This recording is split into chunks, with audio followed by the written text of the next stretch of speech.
que la paix du Dieu Tout-Puissant traverse ton écran en cet instant précis, que là où tu es, dans ta chambre, dans ton salon, dans ton bureau, peut-être même dans ta voiture, une atmosphère différente s'installe, que ton esprit s'apaise, que ton cœur ralentisse, que tes pensées se taisent quelques secondes, car ce moment n'est pas un hasard. Ce n'est pas une simple vidéo de plus dans ton fil d'actualité. C'est peut-être un rendez-vous divin, un kairos, un moment choisi. Que la grâce de Dieu te visite maintenant, que sa lumière éclaire les zones d'ombre que tu portes en silence, et que ce message ne soit pas seulement entendu, mais reçu. Dis-moi, t'es-tu déjà demandé pourquoi certaines personnes prient chaque jour avec sincérité, avec des larmes authentiques, avec un cœur brisé, et pourtant, leur situation semble ne jamais changer?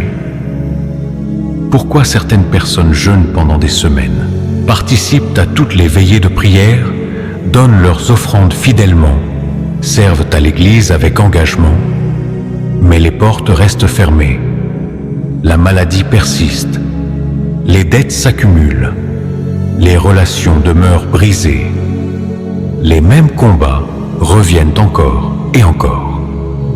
Et pendant ce temps, tu observes d'autres personnes.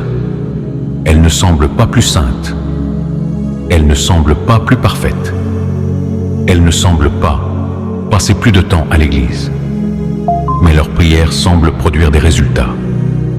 Leur situation change, les opportunités s'ouvrent, les réponses arrivent, les témoignages se multiplient. Alors, une question dérangeante commence à monter en toi. Pourquoi pas moi? Quel est ce secret que certains connaissent et que d'autres ignorent? Quelle est cette clé invisible qui semble ouvrir le ciel pour les uns et laisser les autres attendre? La réponse risque de te surprendre. Ce n'est pas une question de mérite. Ce n'est pas une question d'heures passées à prier. Ce n'est pas une question d'être plus aimé de Dieu. Ce n'est pas une question d'être plus spirituel. C'est une question de positionnement. C'est une question d'autorité. C'est une question de compréhension. Il existe une différence immense, presque abyssale, entre supplier Dieu et exercer l'autorité qu'il t'a déjà donnée.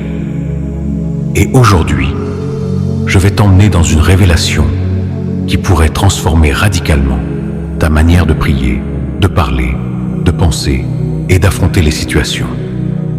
Mais avant d'aller plus loin, laisse-moi te raconter une histoire, pas une théorie, pas une illustration inventée, une histoire vraie. Il y avait une femme. Appelons-la Maria. Maria était une mère comme tant d'autres, aimante, dévouée, protectrice. Son fils était sa fierté, son unique enfant, intelligent, prometteur, étudiant en ingénierie, un avenir brillant. Puis un jour, tout a commencé à basculer. D'abord le cannabis, ensuite la cocaïne, puis le crack. Ce qui était une expérimentation adolescente est devenu une dépendance destructrice. En quelques années, son fils a abandonné ses études, perdu son emploi, coupé les ponts avec la famille. Il vivait dans la rue, maigre, sale, le regard vide, vendait ses chaussures pour une dose. Maria le voyait parfois au coin d'une rue. Elle reconnaissait ses traits, mais ne reconnaissait plus son regard. Et chaque nuit, elle pleurait, elle priait, elle suppliait Dieu. Elle se réveillait à 3 heures du matin, le cœur oppressé, les genoux au sol, implorant le ciel. Elle participait aux veillées, aux campagnes de délivrance, aux chaînes de prière. Elle jeûnait régulièrement, elle faisait des offrandes. Elle écrivait le nom de son fils sur des papiers déposés sur l'autel. 5 ans, 5 années de supplication, 5 années de larmes, 5 années de silence apparent.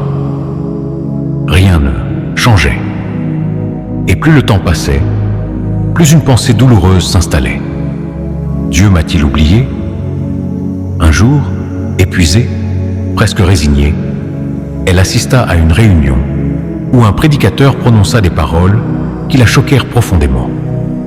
Il dit « Arrête de demander, commence à décréter ».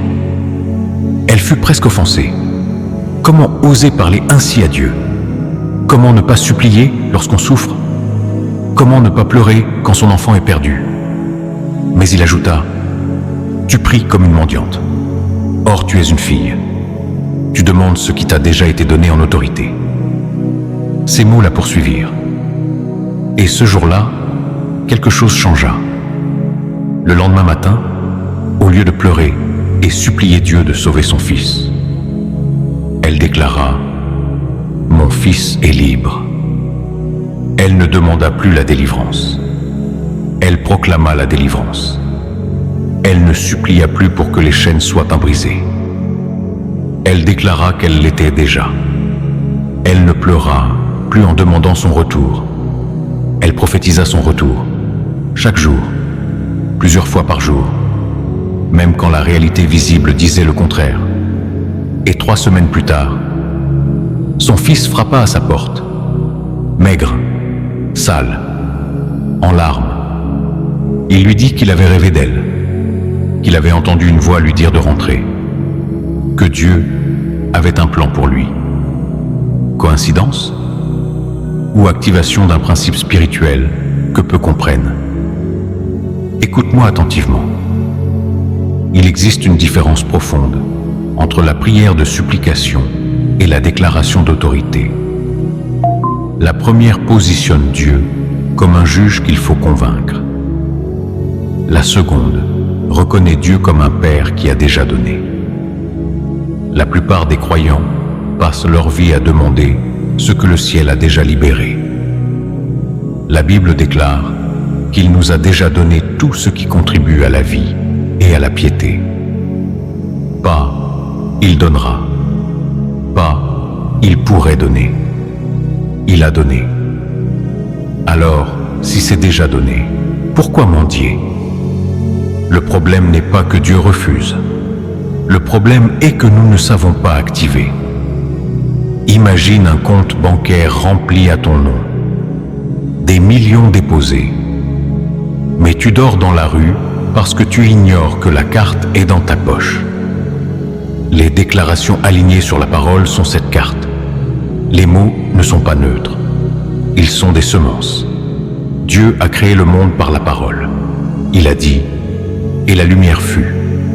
Les mots transportent une autorité, une énergie spirituelle, une direction. Proverbe dit que la vie et la mort sont au pouvoir de la langue. Si les mots peuvent tuer, ils peuvent aussi ressusciter. Si les mots peuvent lier, ils peuvent aussi délier. Ce que tu déclares régulièrement devient l'atmosphère de ta vie.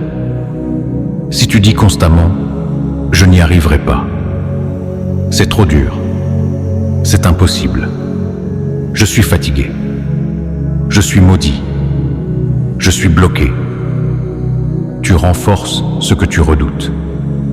Mais si tu déclares « pour Dieu, tout est possible, je peux tout par celui qui me fortifie.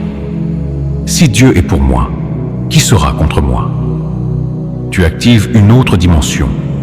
Comprends bien, il ne s'agit pas de magie, il ne s'agit pas de manipulation, il ne s'agit pas de forcer Dieu, il s'agit d'alignement. Quand ta bouche s'aligne avec la parole, tu coopères avec le ciel.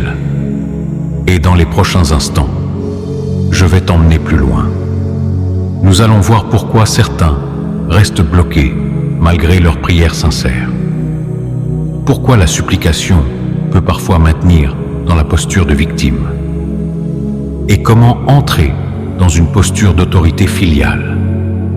Mais avant d'aller plus loin, prends un instant, respire profondément et pose-toi cette question honnêtement.